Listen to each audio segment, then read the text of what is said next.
ಅರುಣಾಚಲ ಪ್ರದೇಶದಲ್ಲಿ ಪ್ರವಾಹಕ್ಕೆ ಒಟ್ಟು 9 ಸಾವಾಗಿದೆ.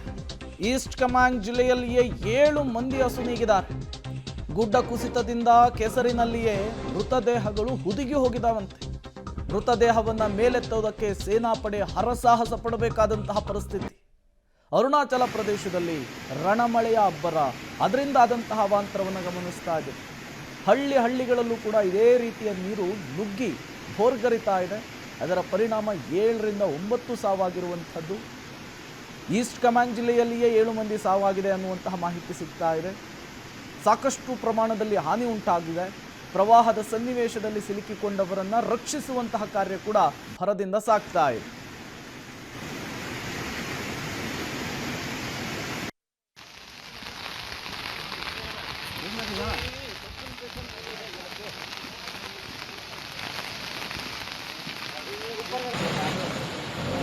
राजीव कुछ ना राजीव पालेगरा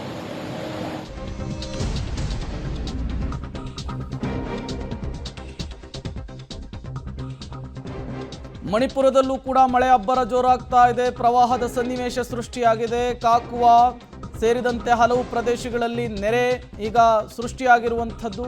ಮಣಿಪುರದಲ್ಲಿ ನಿರಂತರವಾಗಿ ಸುರಿತಾ ಇರುವಂತಹ ಮಳೆ ಯಾವ ಸನ್ನಿವೇಶವನ್ನು ಸೃಷ್ಟಿ ಮಾಡಿದೆ ಅನ್ನೋದನ್ನು ಗಮನಿಸ್ತಾ ಇದ್ದೀರಿ. ಊರಿಗೆ ಊರೇನೆ ಈಗ ಮಳೆ ನೀರು ಆಪೋಷಣ ತಗೊಂಡ್ಬಿಟ್ಟಿದೆ.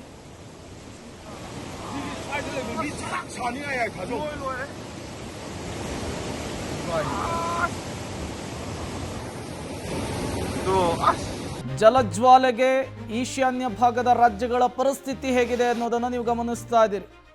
ಲಾರಿಗೆ ಲಾರಿ ಮಗುಚಿ ಬಿದ್ದಿದೆ. ನೀರಿನ ರಭಸ ಪ್ರಮಾಣದಲ್ಲಿದೆ. ಮತ್ತೊಂದು ಕಡೆ ಯಾವ ಪ್ರಮಾಣದಲ್ಲಿ ನೀರು ಹಳ್ಳಿಗಳಿಗೆ ನುಗ್ಗಿದೆ, ಅದರಿಂದ ಇಡೀ ಗ್ರಾಮವೇ ಹೇಗೆ ಮುಳುಗಡೆ ಆಗಿದೆ ಅನ್ನೋದನ್ನು ಗಮನಿಸ್ತಾ ಇದ್ದೀರಿ. ಮಣಿಪುರದ ಸಿಟಿಗಳಲ್ಲೂ ಕೂಡ ಇದೇ ಪರಿಸ್ಥಿತಿ. ಜನ ಒಂದು ಕಡೆಯಿಂದ ಮತ್ತೊಂದು ಕಡೆ ಪಾಸ್ ಆಗೋದಕ್ಕೆ ಹೆದರಬೇಕಾದಂತಹ ಪರಿಸ್ಥಿತಿ. ಆ ಪ್ರಮಾಣದಲ್ಲಿ ನೀರು ಭೋರ್ಗರಿತಾ ಇದೆ, ರಭಸವಾಗಿ ಹರಿತಾ ಇದೆ.